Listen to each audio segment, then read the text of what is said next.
The supremacy of the Word, which is Christ, John 1, the Word made flesh, has to reign above every other competing idea, thought, quote-unquote reality that we're presented with. Jesus is the Word, manifest in flesh, bodily form, presented and described in the Scriptures, revealed by the Holy Spirit. And if he doesn't take first place in our minds and in our hearts, other things will have the opportunity to define us, drive us, and determine the paths of our lives. See, the world and culture will present to you, to me, alternate truth, small t truth, not actual truth.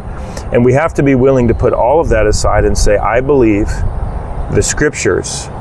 I believe the Word, Jesus. I believe the revelation that the Holy Spirit has brought to me, to us, to the world about Him. In today's age, we're presented with so many different alternate things. That men can be women and women can be men.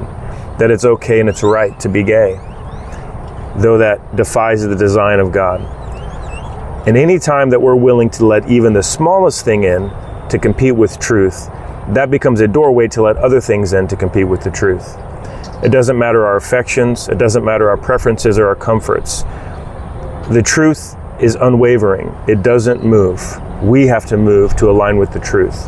You know, I used to live with a lot of compromise in my mind and in my heart about what the truth is, and I wanted to define truth in my own ways. In small ways, in other ways I would believe the Bible, in other things I would believe the world, the narrative of the world.